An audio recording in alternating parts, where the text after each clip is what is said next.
when the moon is full, more crimes of violence occur.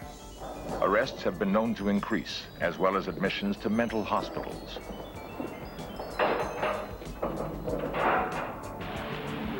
Firemen report an unusually high number of fires and freak accidents. Emergency personnel in hospitals brace themselves for increased caseloads.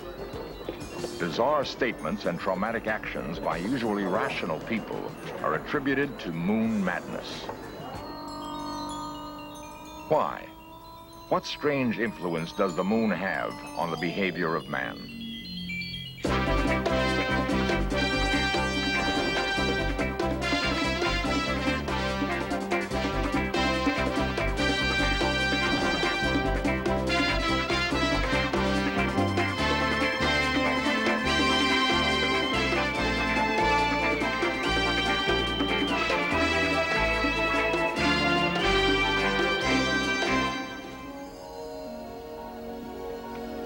The three wise men journeyed from the east to Bethlehem. According to some biblical scholars, they observed the rising of a star and came to pay homage to a newborn king. In recent translations of the New English Bible, the three wise men, the Magi, are called astrologers.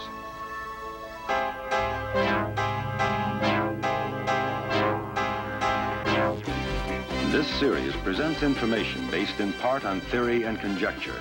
The producer's purpose is to suggest some possible explanation, but not necessarily the only ones, to the mysteries we will examine.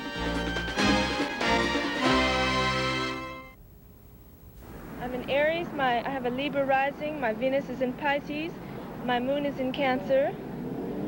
I know an awful lot about it because every man that I like, I be sure and check out what his sign is first before I get, too involved.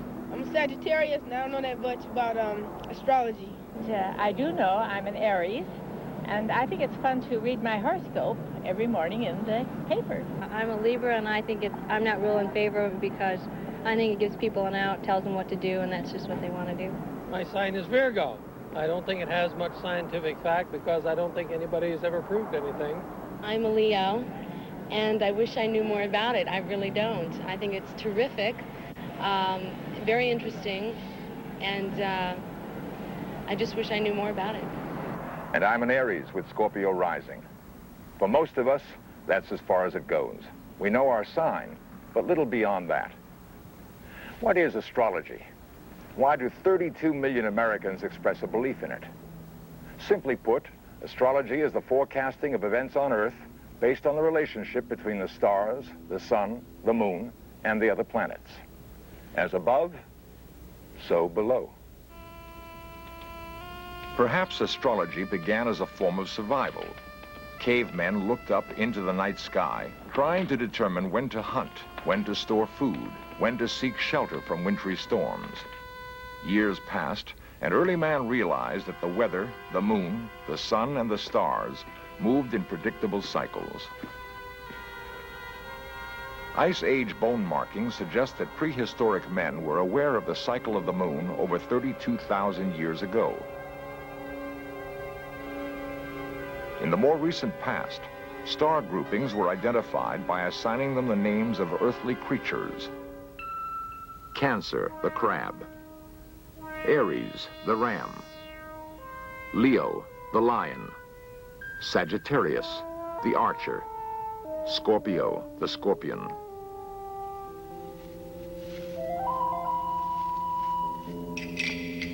The formalized study of astrology originated in Mesopotamia at least 3,000 years before Christ. From there, it spread to Egypt, India, China, and throughout Europe. The Egyptians devised a calendar dividing the yearly cycle into 12 houses. Knowledge of the future was considered a potent weapon. Only those of royal birth were permitted to learn the mysteries of the heavens. The great temples and pyramids along the Nile incorporated astronomical calculations in their design. At that time, astronomy and astrology were considered one and the same. An astrologer charted the movement of planets and interpreted their influence on the affairs of man. 4 centuries before Christ, the Greeks combined mythology, geometry, and Mesopotamian astrology into a complex system. In the 2nd century AD, the Greek mathematician Claudius Ptolemy accurately measured planetary movements. His prolific research dominated both astrology and astronomy for 1,500 years. Meanwhile, astrology flourished throughout the Roman Empire. Moses, father of the Jewish people, practiced astrology. In Bet Alpha, Israel, a synagogue built in the 6th century AD has the zodiac as the centerpiece of its mosaic floor. Unusual celestial activity apparently heralded the birth of Christ. 3 times in the same year, Saturn and Jupiter moved closely together, forming a conjunction in the constellation of Pisces. According to some of the newer translations of the Bible, the Magi were astrologers. The first conjunction of Saturn and Jupiter supposedly started them on their long journey. The second guided them west, and the third occurred when they arrived in Bethlehem. Astrology was condemned by early Christians as pagan ritual. Today, the most extensive astrological library in the world is found, of all places, in the Vatican.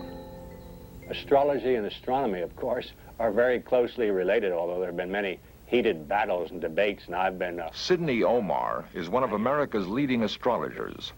His books on the subject have sold over 20 million copies. I remember one time when MGM was doing a movie called The Heavenly Body, starring Hedy Lamarr and William Powell, where William Powell played the astronomer, and his wife in the movie, Hedy Lamarr, played the astrologer. Well, they had to hire 2 technical advisors for that movie. It turned out that the astrologer was being paid 3 times as much as the astronomer, and when the astronomer found this out, he stormed off the set. And I suppose perhaps that symbolizes the peak that exists between astrologers and astronomers. But I always compare it in this manner. I think an astronomer is a librarian. He knows where all the books are placed. He knows the positions of the planets. But the astrologer reads the books. He interprets those positions. From the beginning of recorded history, astrology has been with us. And astronomers branched out into their own field. The early astrologers would hire apprentices to do the mathematical work so they could get the proper positions of the planets. Then the astrologer, the master astrologer, would interpret those positions. Well, the apprentices eventually branched out into their own science based on mathematics, and they called that science astronomy. Now, why the two should continue to battle, I don't know. That's a psychological study in itself. Dr. George O. Abel, professor of astronomy at UCLA, has debated the value of astrology with Syndey Omarr on more than one occasion. Astrology is an ancient religion with no basis whatsoever. And yet, in more than 15 years of investigation, I have found that astrologers often try to justify their claims with other kinds of celestial effects, but those are usually wrong. Take a few examples. Moon madness. More than 7,500 murders, suicides, admissions to mental hospitals have been found to have no relation whatsoever to the moon. Or tides. The tidal force exerted on me by all of the planets combined is many tens of millions of times weaker than the force of this book upon me. Or planets and weather. Although there have been unsuccessful attempts to relate planets to solar activity like sunspots, nobody claims to predict Earth weather with planets. If we could do that, the Weather Service would have been out of business many years ago. Yet, many millions of people fall for astrology. It is said that even Adolf Hitler did, but I hope you do not.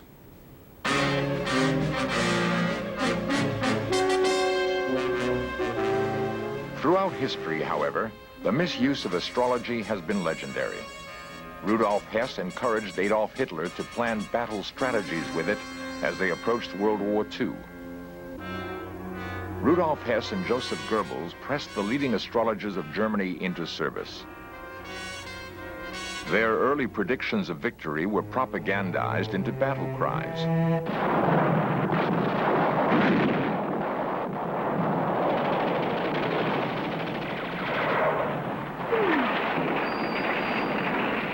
As Hitler's charts grew increasingly pessimistic, the astrologers were arrested and shipped off to concentration camps.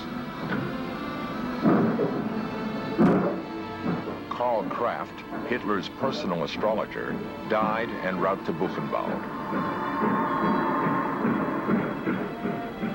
Louis de Waal, originally an astrologer for the Third Reich, followed the advice of his own chart and fled to Great Britain. De Waal served Winston Churchill and Britain's strategists throughout World War II.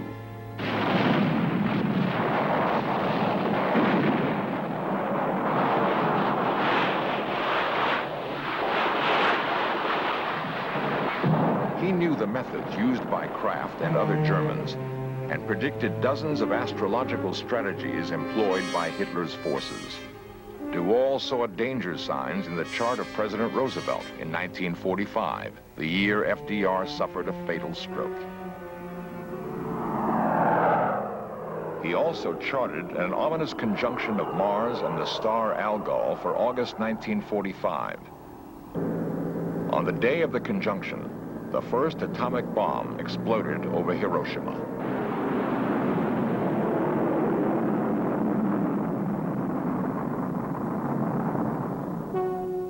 Astrologers have predicted many major crises in history. Often, however, their warnings have gone unheeded.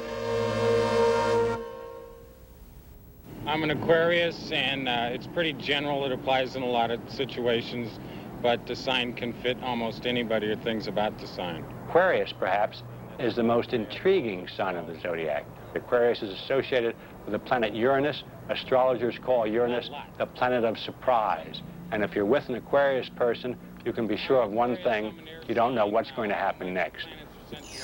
I'm a Cancer, and I'm not quite sure what I feel about astrology. Some things seem to be true, and some things don't. And Cancer is related to the moon. Cancer people are very emotional, and they're changeable where their affections are concerned, but they're extremely loyal to family members. Cancer persons harmonize very well with Virgo, with Taurus, with Scorpio, and with Pisces. I'm a Leo, and I found out that Leo is the strongest sign in the world. And we are born to be natural leaders, and that's what I am. Leo is the showman of the zodiac, very creative. And if you're having a party, you better put a Leo on your invitation list. My sign is Scorpio, and I don't know too much about astrology, but when people ask me what my sign is, and I say Scorpio, they go, ooh, like they avoid me, so, except for men. I've found in my experience that the most feared sign of the zodiac is Scorpio. People tend to feel that Scorpios are envious, intense, can be jealous, and they're very passionate lovers. So I think there is something to it. A psychologist at London University, Dr. Hans Eysenck, decided to explode astrology once and for all by taking these basic claims and disproving them.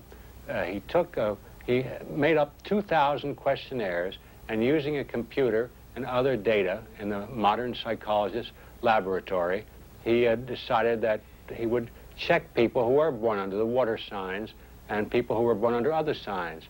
Well, much to his astonishment, he found that indeed the water signs were very emotional. He said it can't be, but it is. At his clinic in London, Dr. Eysenck also tested the zodiac signs for introversion and extroversion. Well, according to the astrologers, if you range the signs in order from Aries through Pisces at the other end, then the people born under the odd-numbered signs, that is Aries, Gemini, Leo, Libra, Sagittarius, and Aquarius, would tend to be extroverted. And the people born under the even-numbered signs, that's Taurus, Cancer, Virgo, Scorpio, Capricorn, and Pisces, would then be introverted. And this is precisely what, in fact, we found in our sample. Extroversion really refers to outgoing properties of a person. He's sociable, impulsive, happy-go-lucky, likes to mix with other people, likes to go to parties and so on. And the introvert is the opposite of all that. He likes to sit at home, read, rather than go to parties, and so on. So these are quite well recognized and quite easy to test in a questionnaire. We put it through the computer and did a statistical analysis of the data, And as it happened, they bore out the astrological prediction very well, which rather surprised me, of course, but there are the results. And that's what got me interested in this. Astrology has commercial applications in many phases of business, including predictions of stock market trends.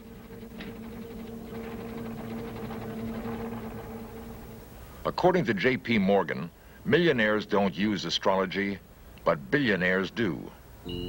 John Henry Nelson, a weather consultant for RCA since 1926, uses astrological principles to predict storms which might impair shortwave communications. Nelson's predictions are amazingly accurate. When I announced in 1951 that I had found a positive correlation between planetary angles and the behavior of shortwave radio signals, I started quite a controversy in the field of astrology and in the field of astronomy. Inadvertently on my part, my statement that the planets affect the ionosphere of the Earth was looked upon as a boost for their area of interest.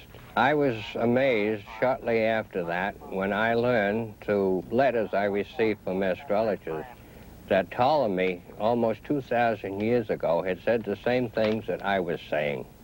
In other words, modern research substantiated his ancient claim. He came way before his time.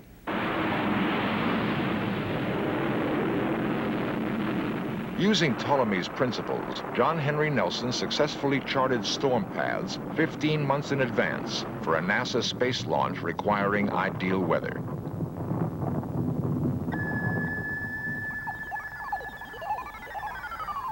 The late Dr. Eldon Tice of the Methodist Hospital of California in Los Angeles actually regulated the personnel on the maternity ward by the phase of the moon.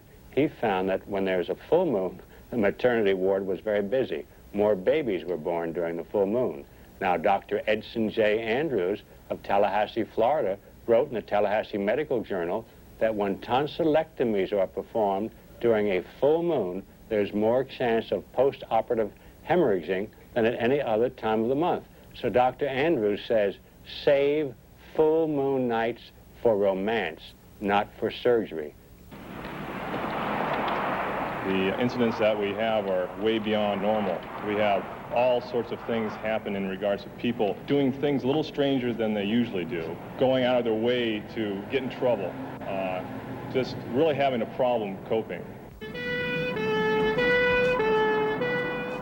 As an ambulance driver, I found that you'd see a different type of patient as well as more patients in a given night. You'd see a lot more trauma, and the trauma would be a bit more profound than normal. For some reason or other, medical problems would appear exaggerated. It would be hard to describe. You'd always know it was a full moon. The cause of lunacy or moon madness is still unknown. It is known, however, that the moon controls the tides in the oceans. Since humans are 90% water, perhaps the moon controls our tides too. Nations have horoscopes as well as people. Since 1840, in the astrological chart of the United States, the alignment of Saturn and Jupiter has reoccurred at 20-year intervals. Unfortunately, every president elected during those periods has died in office. William Henry Harrison, elected 1840, died of pneumonia 1841. Abraham Lincoln, elected 1860, assassinated 1865. James Garfield, elected 1880, assassinated 1881. William McKinley, elected 1900, assassinated 1901. Warren Harding, elected 1920, died 1923. Franklin Roosevelt, elected 1940, died 1945.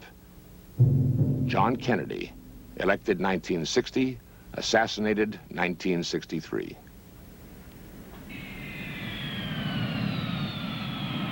A number of astrologers, including Syndey Omarr, saw that President Kennedy's life was in danger. In American Astrology, Leslie McIntyre wrote, "In the past, Such configurations have coincided with personal danger to our head of state. November is obviously fraught with perils. On October 25, 1963, in the British magazine Fate, John Pendragon stated, "The president may make powerful enemies among his own people, and I would not rule out the possibility of an attempted assassination or worse if he is caught off his guard. Mr. President, I am deeply concerned for your personal safety and would respectfully urge you to strengthen your bodyguard, especially when you're in the streets and other public places." Astrologers have not always been harbingers of disaster. Many astrologers now believe we have entered the age of Aquarius, an era of growing cooperation among individuals and nations, a time when the noblest aspirations of mankind can be realized. I had a brief telephone conversation with Syndey Omarr, and I took some notes on what he told me. He asked me my birth date. I told him it was March 26, 1931. He said, "You've spent a year of searching and disillusionment." He said, "You tend to become immersed in a part or a mood." That's probably true. He told me I have a powerful personality which tends to make people afraid of me, although I'm actually quite vulnerable. That's flattering. Finally, he said, "Think mentally of one question." I thought, "What's next?" And he said, "Let go. It's finished. You're riding a losing proposition. Take a cold plunge into the future. Let go of the security of the past." Thank you very much, Syndey. I'll keep it in mind. Time will tell.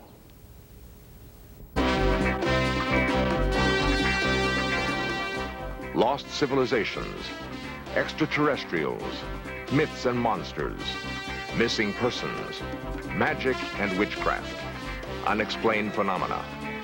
In search of cameras are traveling the world seeking out these great mysteries. This program was the result of the work of scientists, researchers, and a group of highly skilled technicians.